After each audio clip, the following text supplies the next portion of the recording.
Bir sıkıntı değdiği zaman da bana otururken, yatarken, ayaktayken yalvarır bana, ben de onun sıkıntısını giderim. Sonra bana hiç yalvarmamış gibi çekip gider, efendim beni takmaz. Niye?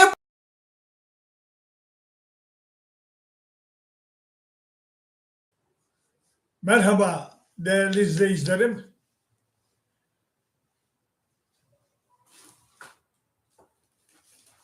Bu akşam da sizinle beraberiz. Tatile çıkmadan bakalım ne kadar yapacağız. Ama bir iki cumamız var. Şimdi 7. ayetine gelmiştik Zümer suresinin. Bu ayet çok ilginç bir konuyu, bir değil birkaç konuyu bir araya getirecek. Önce ben ayete bir mana vereyim. Bir manayı anlayalım. Anlayabildiğimiz kadar. İn tekfuru, siz inkar ederseniz veya nankörlük yaparsanız, ama burada inkar ederseniz, fe innallaha ganiyyun ankum, Allah sizden uzaktır. Ve la yerla li ibadihil küfr, Allah kullarının inkarına, küfrüne razı değildir. Ve in teşkuru, şükrederseniz, yani inanırsanız, yerlahu leküm, sizin için razı olur. Size razı olur. Ve la tezru vaziratun vizra uhra, bir kimsenin günahını başka bir kimse çekmez. Sümme ila rabbikum merci'ukum, dönüşünüz Allah'adır, Rabbinizedir. Feyunebbiukum, o size haber verecek. Bima kuntum ta'melun, yaptıklarınızı. İnnehu alimun bizatis sudur, o sinelerdekini bilendir. Şimdi burada gördüğünüz gibi birçok konu var. Yani bir ayet ama başlı başına birkaç tane ayet var. Ayetin içinde ayet var. Konular var. Her konusu bir ayet olabilir. Nihayet başka bir yerde o konular birer ayet oluyor. Şimdi Allah kulunu inkar ettirir mi? Böyle bir soru. Yani Allah kuluna günah işletir mi? Hani Amentu'nun şerhinde diyoruz ya, Amentu billahi melâketi ve kütübe rusul ve leminâfu bil kaderi hayrihi ve şerrihi minallah. Hayrı da şerri de Allah'tandır. Peki madem ki kötü Allah'tandır, o zaman bizi niye sorumlu tutuyor? Soruyu sorar. Yani bir adam çıksa böyle bir soru sorsa veya siz bana sorsanız veya ben sorayım, fark etmez. Demek ki öyle değilmiş o. Nisa suresinin, yani Amentu'daki okuyuş yanlıştır. Neye göre? Nisa 79'a göre. Ma asabeke min hasenetin fe min Allah. Sana isabet eden iyi bendendir. Ve ma asabeke min seyyiyetin, sana isabet eden bir kötülük ise femin nefsik, kendindendir. Bir nokta. Yani Nisa 79 işi bitiriyor. Şimdi burada bu sorumuzu Allah kendisi cevaplandırıyor. Yani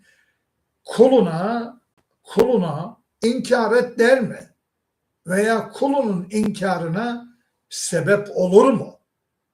Bu çok ciddi bir konu. Yani bu ayet çok ciddi bir konuyu ele alıyor. Diyor ki İn tekfuru, eğer inkar ederseniz, fe innallaha ganiyyun ankum, ben sizden uzağım. Ben orada yokum. Beni sizin inkarınıza ortak etmeyin. İnkarın kaynağında ben yokum, sen varsın. Muhteşem. Bu muhteşem bir cevap yani. Anlıyor musunuz? Bu ayet onun için diyorum çok farklı şeyleri ele alıyor. Nasıl manayı vermiş? Eğer inkar ederseniz şüphesiz ki Allah size muhtaç değildir, sizden uzaktır. Sizin inkarınızda onun dahli yoktur. Bir kimse çıkıp da beni Allah inkar ettiriyor diyemez. İnkar Allah'tandır diyemez. 79'daki ayet bunu düzenliyor, Nisa suresindeki ayet. Şimdi burada diyor ki Allah-u Teala devam ediyor. Ve la yerla li ibadihi'l küfr. Kullarının inkarına rızası yoktur. Benden onay alamaz. Benim kulumun inkarına onayım yoktur. Rızam yoktur. Onaylamam ben. Ha demek ki inkar eden insan, ateist insan, ateistliğini, inkarını Allah'a onaylatamaz. Bunun kaynağında Allah vardır diyemez. Bu kulun kendindendir. Allah böyle bir özgürlük vermiş. İster inanırsınız, ister inkar edersiniz Allah. Ben bu özgürlüğü verdim. Ama bana Allah olarak düşen ne? Hakkı öğretmektir. Mesela Kehf suresi 29'da ve kulil hakku min rabbikum, de onlara Rabbinizden hak geldi. Hakkı öğrettim yani diyor Allah-u Teala. Femen şa'e fel yu'min, dileyen iman eder ve men şa'e fel yekfur, dileyen inkar eder. Artık size kalmış. Bana Allah olarak hakkı anlatmak düşüyor. Benim görevim bu. Kulumu yarattım, ona doğru yolu göstereceğim. İnna hedeynahu sebile. Muhteşem. İnsan suresinde. Allah diyor ben insana yolu gösterdim. İmma şakira. Amma inanır ve imma kefur. İsterse inkar eder. O ona ait. Demek ki inkarla doğruyu seçme olayı özgürlüğünü bize vermiş. Şimdi anlıyor musunuz? Kur'an-ı Kerim Allah bize karşı ne kadar bir özgürlük tanımış. Ama diyor ki Allah yolu göstermek bana ait. Hakkı öğretmek bana ait. Kehf suresi 29'da. Bu da İnsan suresi 3'te. Yani yolu göstermek, orada hakkı öğretmek bana ait. İster inanır insanoğlu, ister inkar eder. Ama inkarı seçiyorsam bunu bana mal edemesin. Ben ona razı değilim diyor Allah. Yok öyle bir şey. Ya benim kulumun beni inkar etmesini ister miyim? Buna rıza gösterir miyim? O zaman niye peygamber gönderiyorum, vahiy gönderiyorum? İnsanlara inanın diyorum. Şuna inanacaksınız diyorum. Niye? Madem ben inkarına sebep olacaktım, rıza gösterecektim onun inkarına. O zaman ne anlamı kalıyor peygamberlik müessesesinin, vahiy müessesesinin, ilahi öğretimin ne anlamı kalıyor? Bir anlamı kalmaz. İşte burada diyor ki o kadar önemli, böyle gebeleşmiş bu ayet. Gebe böyle gebe duruyor yani. Ha doğurdu doğuracak ha. İşte bir tanesi de ve la yerla li ibadihil küfr. Kullarımın inkarına rızam yoktur, onayım yoktur. Demek ki yeryüzünde insanların yaptığı inkar Allah'ın onayından geçemez. Onun için sorumlusun. İnkarından dolayı. Ve in teşkuru yerlahu leküm. Eğer inanırsanız, şükrederseniz demek inanmak demektir. Eğer inanırsanız o zaman ben razıyım. İmana razıyım, inkara razı değilim. Bu kadar basit. Ne yaptığını bil. Benim rızam var mı yok mu? Allah'ın rızasının nerede olduğunu anlatıyor aynı zamanda ayet. Allah'ın rızası nerededir? Nerede rızası yok, nerede rızası var? İmanda rızası var, inkarda rızası yoktur. Bitti. Şimdi bu kadar net anlatıyor bunu. Diğer ayetlerle konuyu açıkladık. O ayetlerle bu ayeti tefsire çalıştık. Tefsir etmeye çalıştık. وَلَا تَزِرُ وَازِرَةٌ وِزْرَ اُخْرَى. Kimse kimsenin yükünü taşıyamaz. Yani kimse kimsenin günahını taşıyamaz. Kimse kimsenin sevabını da alamaz. Böyle bir şey yok. Kimse kimseye amelini veremez. Anladınız mı? Şimdi bakın.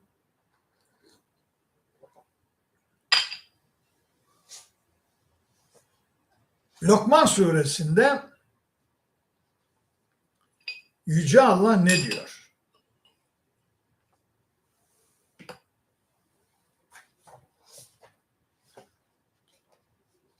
Lokman suresinde diyecek ki Allah ahiret yurdunu anlatacak burada şimdi. Bakın ne diyor? Ya eyyühen nas, ey insanlar diye hitap ediyor. İttekû rabbekum, Rabbinizden saygı duyun. Rabbinizden sakının. Vahşev, korkun. Yevmen, bir günden, yani mahşer gününden korkun. La yeczi validun an veledihi. Hiçbir ebeveyn veya anne doğuran, valid doğuran demektir. Çocuğundan hiçbir şeyi taşıyamaz. Hiçbir yükü alamaz. Şimdi onu mealinden okuyalım. Ey insanlar, Rabbinize karşı saygılı olunuz. Ebeveynin çocuğuna, çocuğun da ebeveynine fayda veremeyeceği bir günden sakının. Fayda veremeyeceğinden. Vela mevludun, çocuk da veremeyecektir. Hüve cazın an validihi şey'a. Herhangi bir konuda evladın anne babasına, anne babasının çocuğuna hiçbir faydası olmayacaktır. Bugünden sakın. Bugünden kork. Anlaşıldı mı şimdi? Kimsenin yükünü taşıyamayacak dedi burada. Burada da buna örnek veriyor. Evlatla ebeveyn arasındaki ilişkiyi. Yani bir anne çocuğunun cehennemde yanmasını ister mi? Mümkün değil. Ama ona hiçbir faydası dokunmayacak diyor. Dokunamaz. Kurtaramaz onu.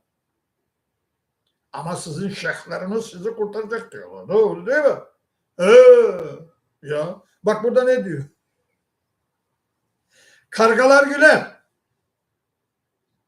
İnne va'dallahi hak. Allah'ın vaadi gerçektir. فَلَا تَغُرَّنَّكُمُ الْحَيَاتُ الدُّنْيَا. Dünya hayatı sizi aldatmasın. وَلَا يَغُرَّنَّكُمْ بِاللّٰهِ الْغَرُورِ. Şeytan da sizi Allah ile aldatmasın. Bu Allah ile aldatmama konusu aynı zamanda Fatır suresinde de var, burada da var. Bu ayette de var. Bu konuda Yaşar Nuri rahmetli bir kitap yazdı. Allah ile aldatmak diye bir kitap yazdı. Şimdi biz yerimize dönelim, ayetimize dönelim. Diyor ki Allah, kimse kimsenin yükünü taşıyamaz.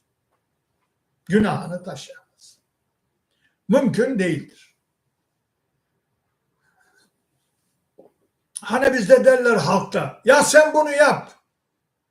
Bir günah varsa günahı benim üzerime olsun. Sen günahını bana ver. Sen bunu yap ama günahını bana ver. Böyle bir olay yok. Günahımı sana vereyim diye bir olay yok. Fakat bakın şeye gidelim. Nahl suresinde biraz daha derin bir açılım getirir konuya Nahl suresinde. Nasıl? Aha. Burada getirir. Kaçıncı ayet? 26. ayet.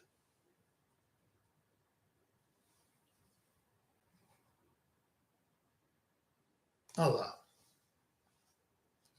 Tamam, doğru, 25. ayet.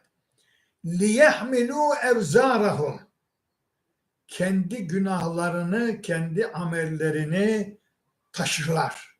Herkes kendi amelini taşıyarak mahşere gelecek. Kamileten, tamamını, yevmel kıyamet, kıyamet gününde. Ve min evzârillezîne yudillûnehum bighayri ilm.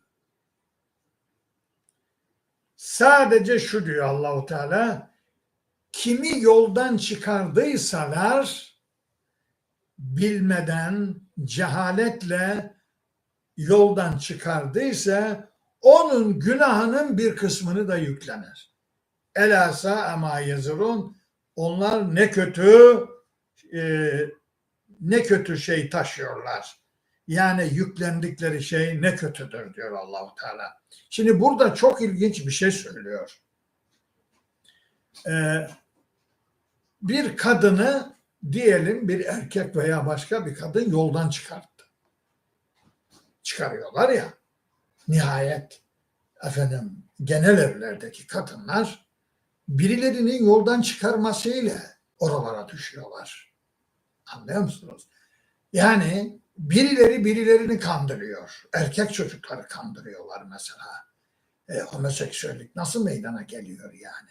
Eşcinsellik toplumda nasıl meydana geliyor? Birileri birilerini kandırıyor, yoldan çıkarıyor diyor Allah-u Teala. O oradan yükü alır. Bunun başka bir açılımı var. Nerede? Nisa suresinde. Bir de oraya gidelim bakalım. Azıcık oraya da bir uğrayalım. Kaçıncı ayet? 85. Men yeşfa şefaaten haseneten. Kim güzel bir çığır açarsa, çığır açmak, bir yol açarsa, yekün lehu nasibun minha. Ondan onun bir nasibi, bir payı vardır. Ve men yeşfa şefaaten seyyeten. Kim kötü bir çığır açarsa, yekün lehu kiflun minha. Ondan ona bir pay vardır. O kötü çığırdan ona bir pay vardır diyor Allah-u Teala. Muhteşem. Yani buradaki çığır dediğimiz şey bir felsefi çığır, sistem de olabilir. Düşünce sistemi de olabilir. Bir bar pavyon gibi pislikler de olabilir. Kötü pislikler dedi. Çığır dediği bu. Yani gidiyor bir pavyon açıyor adam yani. Veya başka bir şey açıyor. Yani pislik üreten bir şey açıyor. Kumarhane açıyor mesela. Uyuşturucu kullandırıyor mesela. Yani adam burada Venezuela'dan buraya gemiyle uyuşturucu taşıyor yani. Onun günahı ona olmayacak. Şimdi bu ayetlere gittik. Maksadım sizin tatmin olmanız bakımından meseleyi biraz daha güzel açıklayalım diye yaptım. Şimdi diyor ki Allahu Teala, kimse kimsenin günahını, yükünü taşıyamaz. Bitti. Sümme ilâ rabbikum merci'ukum. Sonra dönüşünüz Allah'adır. Dönüşünüz, gideceğiniz yer o. O yarattı. Onun kudretinden geldiniz ve ona döneceksiniz. Şimdi insanlar düşünmeli. Neyi düşünmeli? Bir gün Allah'a döneceğiz. Nasıl döneceğiz ona? Günahkar mı? Pislik içinde mi? Kir içinde mi?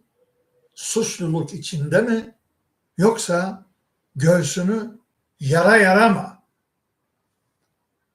alnı temiz, ak bir şekilde mi? Ha? Nasıl dönecek? Bunu düşünmesi lazım. Ayetin bu kısmı çok önemli aslında ama biz buna pek o kadar değer vermiyoruz. Yani dönüş Allah'adır. Ne ifade eder bu yani şimdi yani? Adam onu hiç aklına koymuyor, saklıyor yani. Bir şey ifade etmiyor ona. Hayatına geçmiyor yani bu ayet. Zaten Kur'an-ı Kerim'in ayetleri bizim hayatımızda yok. Biz abdestimi alıp namazı kılacağız. Biz o kadar biliriz. Oruç tutacağız yani, anlıyor musunuz? Öyle biliyoruz. Ama her günahı da işliyor.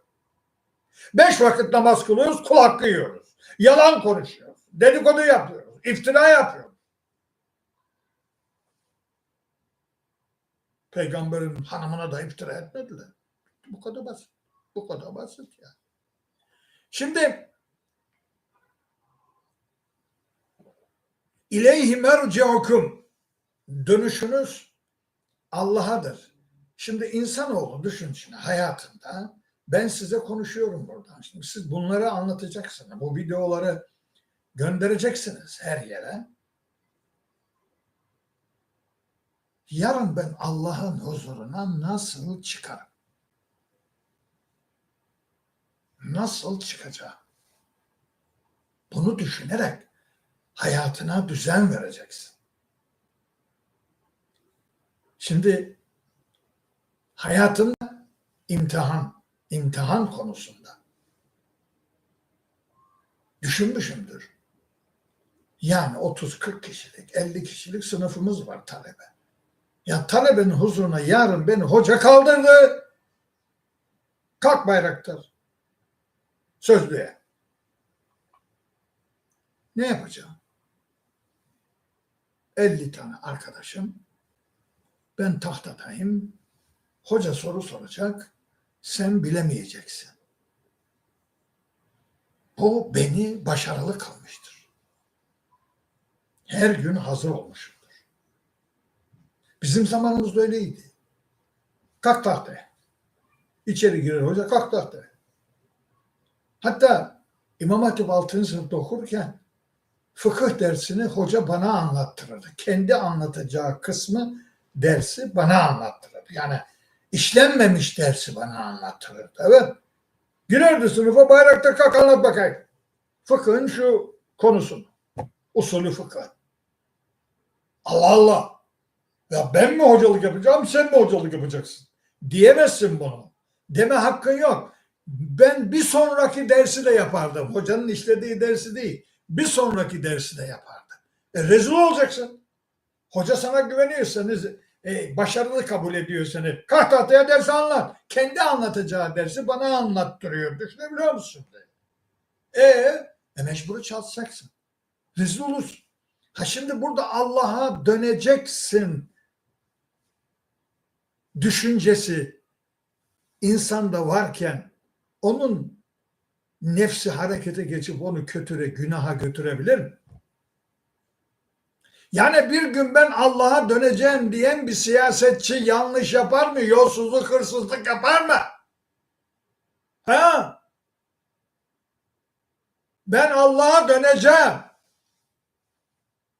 Yani bu ayetin bu kısmı bütün ahlakı, siyasi, hukuki, çalışma ahlakını, hepsini, aile ahlakını, hepsini hallediyor. Hepsi. Bir gün Allah'a döneceğim. Neyle? Koltuğunda ne olacak? Hangi dosyalar? Olay bu. Şimdi bu فَيُنَبِّئُكُمْ بِمَا كُنْتُمْ تَعْمَلُونَ, yaptıklarınızı size haber verecek Allah. Yani inkar edemez. Takır takır size sayacak diyor Allah-u Teala. Ben sayacağım. Kiramen katibinin yazdığı kitap, amel defteri anlatacak. Senin organların da anlatacak. Çünkü bizim organlarımız bizim ajanımız, biliyor musunuz? He, he, he. Bizim organlarımız, bizim ajanımız. Gözümüz, kulağımız, derimiz, elimiz, ayağımız hepsi bizim ajanımız. Orada amellerimizi deşifre edecekler ya. Derimiz bile konuşacak. Ve derimize diyeceğiz ki ve kâlû licülûdihim lime şehittum aleyna. Derilerine diyecekler ki diyor Allah-u Teala. Ya bizim aleyhimize niye şahitlik ettiniz ya siz? Bunu anlattım size. Aylar evvel, belki de sene evvel. Anlattım size ya. Fussilet suresinde bu ayet. Derimize bile diyeceğiz ki ya benim aleyhime niye şahitlik? Deri diyecek gâlû entakanallâhu lezî entaka külle şeyin. Her şeyi konuşturan Allah da bizi konuşturuyor diyecek. Anlıyor musun? Yani şimdi şunu bileceksin. İstihbaratta polisler var ya, her yerde var, her müessesede var, her tarikatta var, her cemaatte var, her partide var, her okulda var. İstihbaratçı. Allah bizim vücut bedenimizde de organlarımızı istihbaratçı olarak koymuş. Ajan. Bizim organlarımız, bizim ajanımız. Orada tıkır tıkır sayacak. Şimdi anlıyor musunuz? Şimdi diyor Allah-u Teala, yaptıklarınızı size haber vereceğim. Bana döneceksiniz. Ben söyleyeceğim size ne yaptım. Ne yaptık? İşte ne yaptın? İşte ne yaptın? Ona göre düşün, ahlakını ona göre ayarla. Ahlakını ona göre ayarlayacaksın. Davranışlarını ona göre ayarlayacaksın.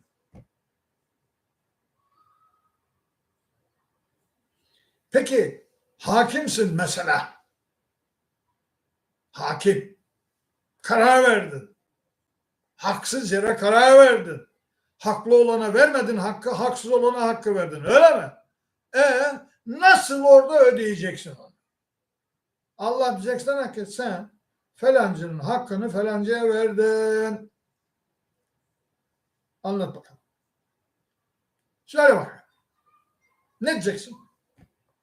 Şimdi onun için hakimler bu ayetleri bilmesi lazım. Bu çocuk oyuncağı değil. Niye bu kadar eziyet çektirdi Peygamberimize 23 sene? Memleketinden bile çıkarttılar onu. Niye? Buradan savaştan savaşa koştu. İşte bu ayetleri yerleştirmek için. Ne diyeceksin? Hukuku yanılttın, şahitlik ederken bu babamdır, bu akrabamdır, bu şudur diye şahitliği evirdin, çevirdin. Ben sana demedim mi diyecek Nisa 135'te, kendin bile olsa doğruyu söyleyeceksin. Annen baban olsa doğruyu söyleyeceksin. Akraban bile olsa doğruyu söyleyeceksin. Zengin olsa fakir olsa yine doğruyu söyleyeceksin. Kinin olan bir kavim, bir toplum olsa bile adaletten ayrılmayacaksın demedim. Zümer, geleceğiz oraya. Yok Zümer değil. Maide 8.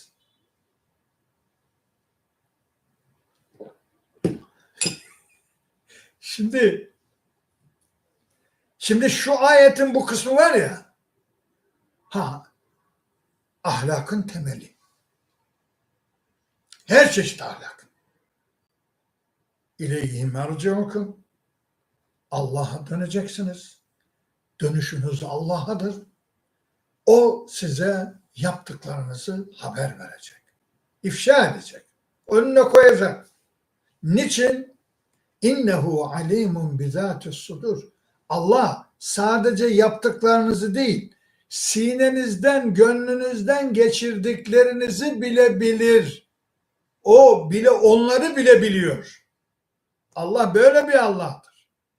Yani sinenden geçirdiklerinin niyetini falan filan ben biliyorum diyor Allah. Ben Allah'ım. Şimdi değerli kardeşlerim, meselenin ne kadar vahim olduğunu anladınız mı? Ama bu ayetler insanların mutlu olması için konmuş. Ahlaklı olsunlar diye konmuş.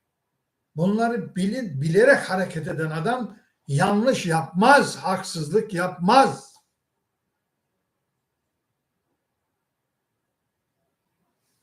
Şimdi devam ediyor Allahu Teala. Neyse bu ayeti 20, 27, 28 dakikada bitirdik 7. ayet ama gördünüz değil mi neler var orada. Yani bir ayet ama bir ayet değil yani. Birkaç ayet. Ve izâ messel insâne durrun. İnsana bir sıkıntı dokunduğunda, ayete mana vereyim sonra açıklarım. İnsana bir sıkıntı dokunduğunda da'a rabbehu muniben ileyh. Allah'a yönelerek ona yalvarır. Dua eder. Yalvarır. Yani o sıkıntımı gider diye. Sümme izâ havvelehu ni'meten minhu. Ve ona o doğasından dolayı ona bir nimet tattırırız. Bir nimet. Yani o sıkıntısını gideriz. O da bir nimet. Sıkıntıyı gidermek en büyük nimet. Nesiye ma kâne yed'u ileyhi min kabl. Önce yalvardığı şeyi unutur. İnsanoğlu unutur diyor Allah-u Teala. Yani yalvardığını bana, kendisine dokunan sıkıntıdan dolayı ya Rabbi bu sıkıntımı gider diye bana yalvardığını unutur. Unutur. Müthiş bir davranış psikolojisi yapıyor Allah. Müthiş.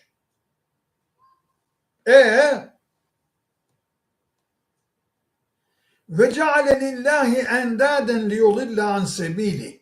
Allah'ın yolundan insanları saptırmak için Allah'a şirk koşmaya başlar. Bak biraz evvel bana yalvardı.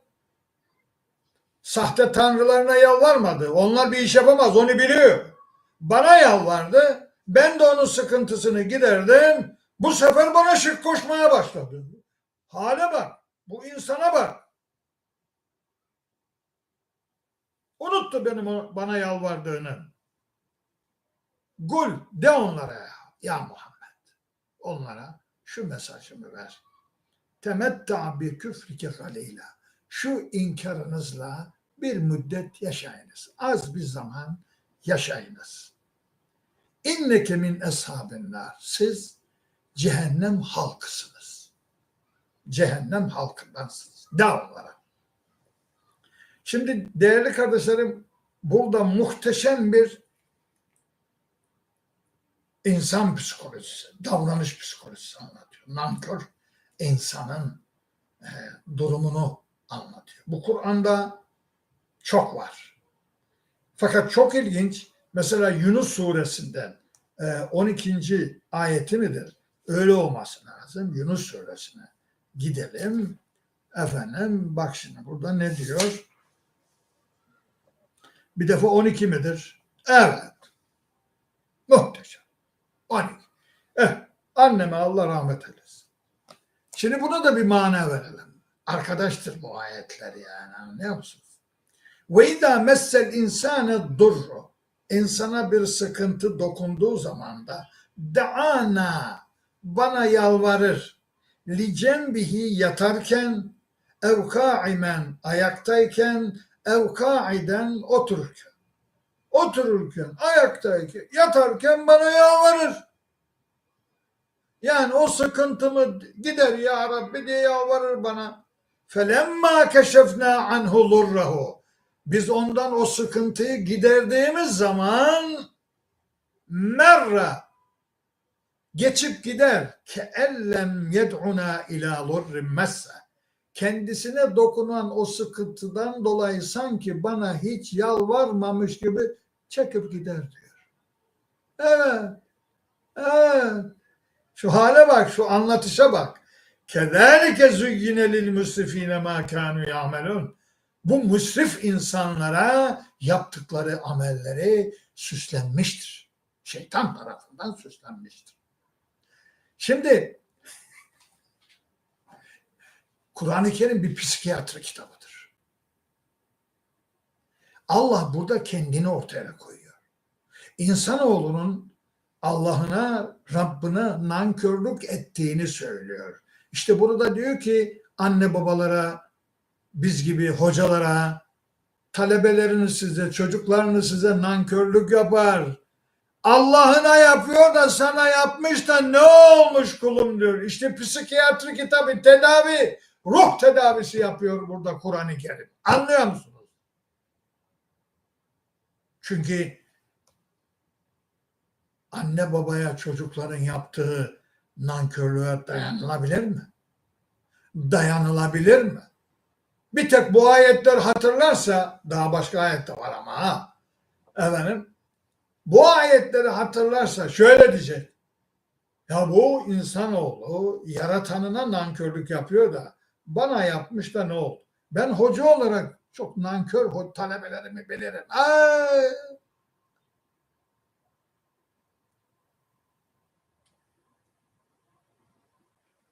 Yani bir tanesini anlatayım. Bir tanesini örnek vereyim. Kim olduğunu filan ya söylemeyeyim de. Şimdi bizim 28 Şubat'ta kız çocuklarımız okula giremiyor başörtüsüyle. Bunların içinden bizden doktor yapan, master yapan çocuklar var. Kız çocuklar var. Kapıya geliyor, içeri giremiyor. Beni göremiyor. Ben ona danışmanlık yapacağım. Ben onun tezini yöneteceğim. Gelemiyor çocuk. Ne yapardım biliyor musun? Ben çıkardım, giderdim dışarıda, pastahanelerde, lokanta köşelerinde onları çalıştırırdım. Bunu hiçbir hoca yapmaz. Zaten bana dinozorlar gibi senin neslin tükendi, böyle bir hocalık yok derler. Ama vatandaşın çocuğu, namusu sana teslim etmiş. Senin yanına gelemiyor. Senin bilgini alamıyor. Danışmanlığını alamıyor. Ne yapacak bu çocuk? Kapıdan gelip geri dönecek. Nasıl bitirecek o tezi? Ben çıkıyorum dışarı, gidiyorum, çalıştırıyorum. Seneler geçti, beni aramazlar. Bayramda da aramazlar.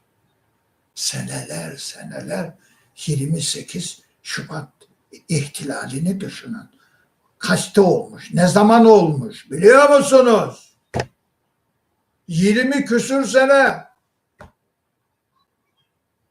aramazlar. İşte bu nankörlük.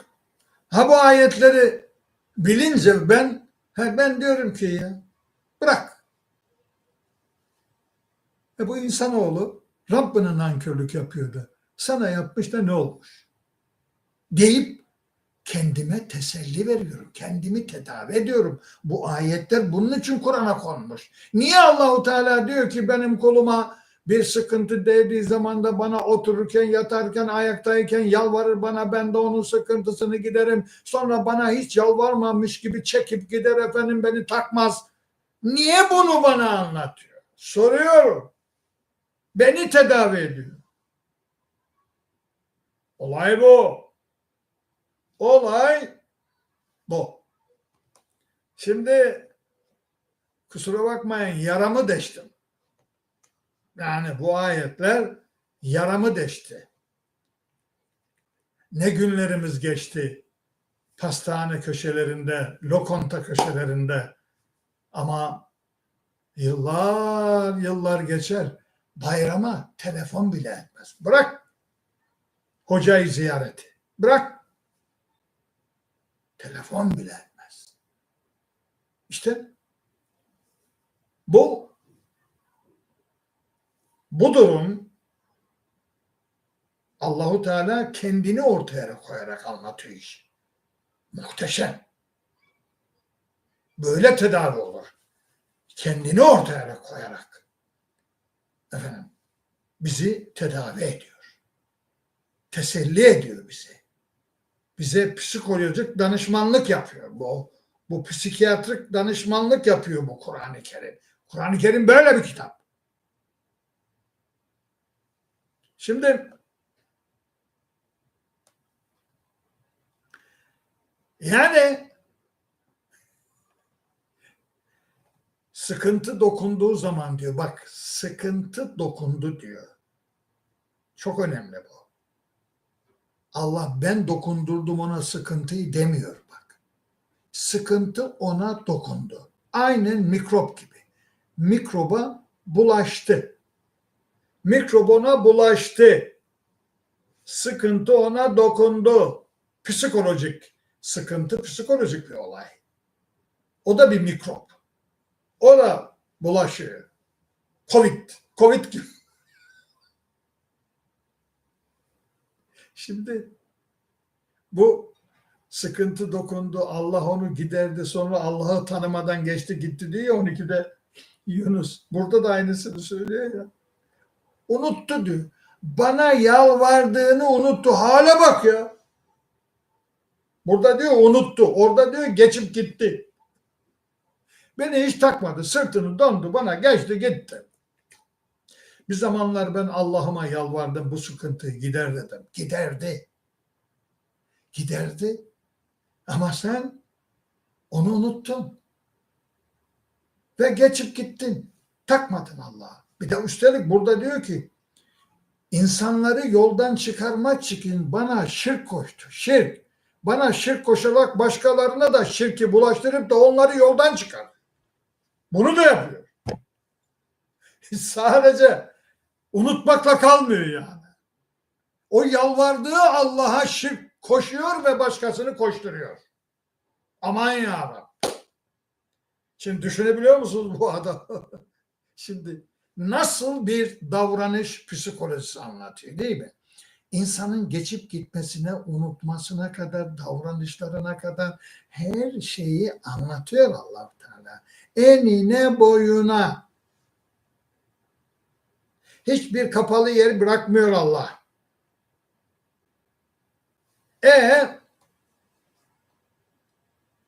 De onlara temetta bi küfrike galila. Şu küfrünüzde, şu inkarınızda, şu nankörlüğünüzde azıcık yaşayın bakalım. Yaşayın bakalım. Onunla yaşa. Bana kafa tut. Beni unut. Benim yanımdan geç git. Hiç takma beni. Takma. Böyle yaşa bakalım. Gene benim nimetlerimi yiyerek yaşıyorsun ama hadi yaşa bakalım. İnneke min ashabin nar. Unutmayın siz cehennem yaranısınız. Cehennem ehli olacaksınız. Cehenneme gireceksiniz. Sizin yeriniz ateştir. O nankörlük sizi ateşe götürecek. Cehenneme götürecek. Takma beni burada bakayım. Takma. Muhteşem. Şimdi bu adam diyor Allah-u Teala, bu adam veya adamlar aşağıdaki ayette galiba biz bu akşam bayağı gideceğiz yani. Bazılarınız istiyor bir saat falan istediniz. Ben de burada coştum. Şimdi bir alttaki ayete de ineyim yani.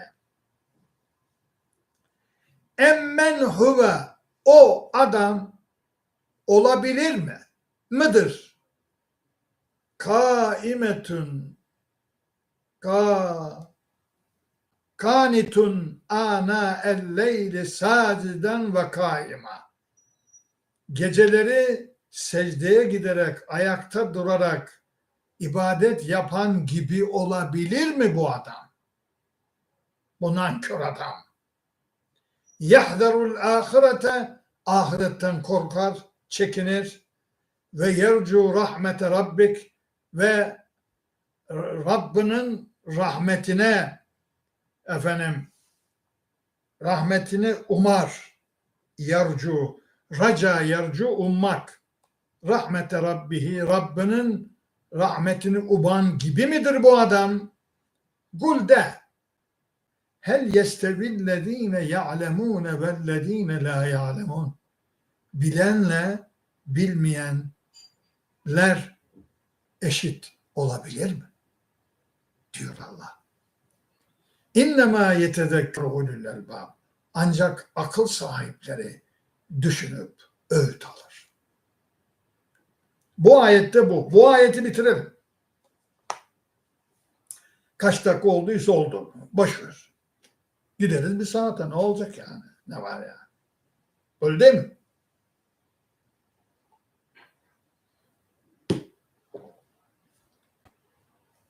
Şimdi yukarıda sıkıntı kendisine dokunduğu zaman Allah'a o sıkıntısını gidermek için yalvarıp dığını unutup da Rabbine şirk koşan adam gece vakti secde ederek, ayakta durarak Allah'ına ibadet yapan adam gibi olabilir mi ya? Şimdi bir soru soruyor Allah. Bu adamla bu adamı mukayese edin. Sadece ibadeti yapar değil. Yahderul ahirete, ahiretten korkar. Yani ben ne yapacağım ahirette diye korkar, kendine çeki düzen verir. Ve yercu rahmete Rabbi. Rabbinin rahmetini de ümit eder. Umar. Rabbim bana rahmet edecek der. Eğer o rahmet etmezse ben cennete giremem yani. Ahirette ne yaparım ben diye. Bu adam şimdi. Bu adama bak. Bu adama bak. Yukarıdaki adama bak. Üstteki ayetteki adama bak. Muhteşem değil mi? Allah nasıl bir mukayese yapıyor? Önümüze koyuyor. Ha, bu iki adamı değerlendir. Sana veriyorum bana. Değerlendir. Ve diyor ki peygamberimize şu soruyu sor insanlara. Hel yestevillezine ya'lemune vellezine la ya'lemun.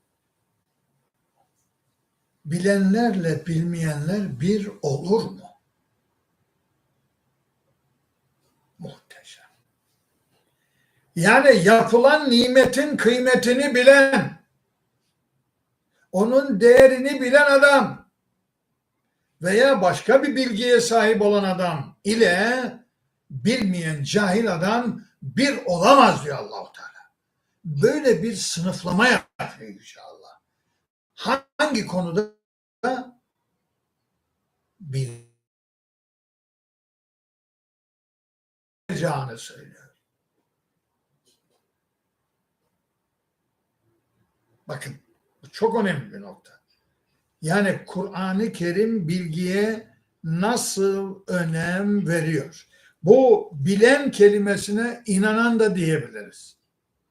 Buna anlayan da diyebiliriz. Yani bu manaları da verebiliriz. Anlayanla anlamayan bir olur mu? İnananla inanmayan bir olur mu? Bilenle bilmeyen bir olur mu? De onlara. Bu soruyu sor ya Muhammed. Ha, bu ayet İslam alemini ayağa kaldırması lazım değil miydi? Şimdi kimin kapılarında bilgi arıyoruz? Kimin kapılarına sürünüyoruz? Üniversitelerinde sürünüyoruz, doktora yapıyoruz, master'ı yapıyoruz. Halbuki 1400 küsur sene evvel Allahu Teala demiş ki bilenle bilmeyen bir değildir. Olamaz. Olamaz. Bilgi çok önemli bir değerdir. Ona sahip olanla ona sahip olmayan bir olamaz.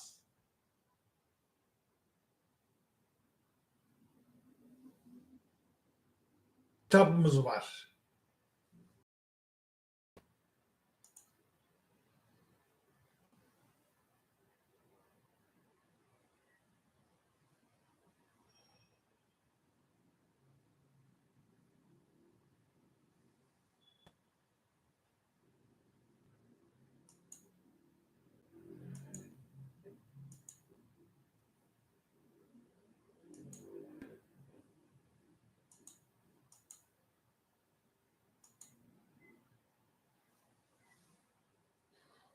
Kapandı. Niye kapandı bilmiyorum. Kusura bakmayın.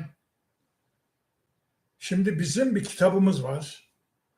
Okumakla başlıyor. Bak. İlk ayeti oku.